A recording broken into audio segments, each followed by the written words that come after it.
অর্থনীতির চ্যালেঞ্জ রয়েছে, অন্তত দুটো বড়। তার মধ্যে একটি হচ্ছে মূল্যস্ফীতিকে নিয়ন্ত্রণে রাখা, এবং দ্বিতীয় যে বিষয়টি সেটি হচ্ছে যে সামষ্টিক অর্থনীতির ক্ষেত্রে একটা ভারসাম্য রাখা। এখন এই দুটো দিক থেকে যদি আমি বলি, তাহলে সেই হিসেবে যদি আমরা দেখি যে সুনির্দিষ্ট কোনো কর্ম পরিকল্পনা সেরকম কিন্তু দেখা যাচ্ছে না এই দুটো চ্যালেঞ্জকে মোকাবেলা করবার জন্য। যেমন আমরা দেখতে পাচ্ছি যে মূল্যস্ফীতির ক্ষেত্রে এক ধরনের লক্ষ্যমাত্রা ধরা হয়েছে 6.5%, কিন্তু এই 6.5% মূল্যস্ফীতিতে যখন বর্তমানে মূল্যস্ফীতি 9 থেকে 10 শতাংশের মতো, সেটাকে কিভাবে নামিয়ে আনা হবে সেটা কিন্তু সুস্পষ্ট নয়। এবং যে বিভিন্ন পদক্ষেপের কথা বলা হয়েছে সেই পদক্ষেপগুলোর দিকে যদি আমরা তাকাই, তাহলে আসলে 6.5% মূল্যস্ফীতি নামিয়ে আনাটা সম্ভব বলে আমার মনে হয় না। আর তৃতীয় হচ্ছে সামষ্টিক অর্থনীতির ক্ষেত্রেও যদি আমরা বলি, তাহলেও আমরা দেখব যে ব্যাংকে কিন্তু তারল্য সংকট রয়েছে। এবং সেদিক থেকে আমরা দেখছি যে আভ্যন্তরীণ খাত থেকে যখন ঋণ নেওয়ার ব্যাপারে আমরা দেখেছি যে ঘাটতি বাজেট মেটাতে ঋণ নেওয়ার বিষয়টি রয়েছে, এবং আভ্যন্তরীণ খাত থেকে যদি ব্যাংক খাত থেকে আমরা ঋণ নিই, তখন সেটি কিন্তু ব্যক্তি খাতের ঋণের প্রবাহকে কমিয়ে দেয়। সুতরাং আমরা জানি যে ব্যক্তি খাতের ঋণের প্রবাহটা থাকা এবং একটা বিনিয়োগের জন্য একটা ইতিবাচক পরিবেশ থাকাটা জরুরি যদি আমরা কর্মসংস্থানকে নিশ্চিত করতে চাই এবং একটা সার্বিক প্রবৃদ্ধি আমরা যদি রাখতে চাই।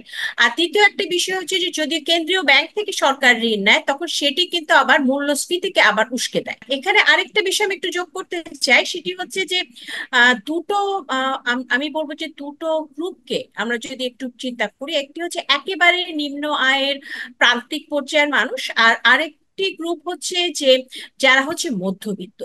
এই দুটো গ্রুপকে যদি বিবেচনা করি, তাহলে আমরা দেখি যে বিশেষ করে মধ্যবিত্তের জন্য আমরা যদি চিন্তা করি, তাহলে আমাদের একটা একটা মধ্যবিত্তের একটা কিন্তু একটা আকাঙ্ক্ষা ছিল যে হয়তো করমুক্ত আয়ের সীমাটাকে এটা বাড়ানো হবে। যদি সেটা বাড়ানো হতো, মধ্যবিত্তের ক্ষেত্রে হয়তো সে হয়তো কিছুটা স্বস্তি পেত।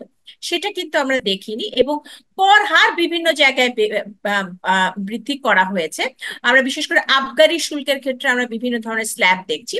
সেটা কিছুটা সেটার যৌক্তিকতা আছে, কারণ আমাদের রাজ্য হারও বাড়াতে হবে, কিন্তু বিষয়টি হচ্ছে যে যারা মধ্যবিত্ত তাদের উপরে কিন্তু বিভিন্ন ক্ষেত্রে যে কর হার বাড়াটা সেটা কিন্তু একটা চাপ তৈরি করবে। যে সারচার্জ রয়েছে, সারচার্জ 4 কোটি টাকা পর্যন্ত সারচার্জ মওকুফ, এবং তারপরে সারচার্জের বিভিন্ন স্ল্যাব আছে।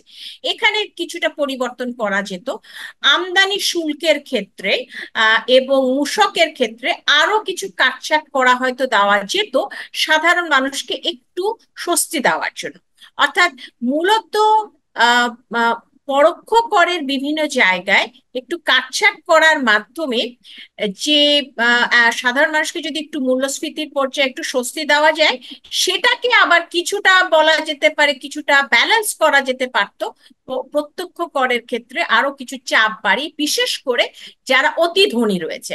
অতি ধনীদের ক্ষেত্রে আমরা কিছুটা হয়তো কিছুটা অতি ধনীদের ক্ষেত্রে আমরা হয়তো দেখতে পাচ্ছি যে ট্যাক্সের আওতায় তো কিছুটা অংশ পড়ে, কিন্তু অতি ধনীদের যদি আমরা প্রগতিশীল হারে ট্যাক্স দিতে পারতাম, তাহলে সেটা আসলে আমাদের আয় বৈষম্য কমাতেও সহায়তা করতো। কিন্তু সেই জায়গাগুলোতে যতটা পরিবর্তন হওয়া দরকার ছিল, ততটা পরিবর্তন অন্তত আমি দেখতে পাই। আর আরেকটি বিষয় হচ্ছে যে সামাজিক নিরাপত্তা খাতে বিশেষ করে টিসিবির ক্ষেত্রে আমি বলবো, টিসিবির ক্ষেত্রে কিন্তু বরাদ্দটা আরো অনেক বাড়ানো দরকার ছিল। কারণ টিসিবির মাধ্যমে সাধারণ মানুষকে, নিম্ন আয়ের শহর অঞ্চলের, বিশেষ করে আমি বলবো শহর অঞ্চলে নিম্ন আয়ের মানুষ, মধ্যম আয়ের মানুষও রয়েছে অনেকে, তারা কিন্তু টিসিবির বিভিন্ন পণ্যগুলো যদি একটু সুলভে দেওয়া যায় যেত, একটু ট্রাকের সংখ্যা বাড়ানো এবং তাদের আওতাটা যদি আরেকটু বাড়ানো যেত, কিন্তু তাহলে আসলে সাধারণ মানুষকে স্বস্তি দেওয়া কিভাবে যায়? আমরা যদি টিসিবির ক্ষেত্রে যদি আমরা কিছুটা আওতা বাড়িয়ে, পণ্যের সংখ্যা বাড়িয়ে, সেখানে আরো কিছু ভর্তুকি দিয়ে রেশনের ব্যবস্থা করে শ্রমিকদের জন্য, এই ধরনের বিভিন্ন সামাজিক সুরক্ষা খাত বরাদ্দটাকে একটা বড় হারে যদি বাড়ানো যেত, তাহলে কিন্তু মূল্যস্ফীতির এই চাপ থেকে নিম্ন আয়ের এবং মধ্যম আয়ের মানুষ কিছুটা হলেও রক্ষা। সেই জায়গায় কিন্তু বড় ধরনের কোনো পরিবর্তন আমরা লক্ষ্য করছি না।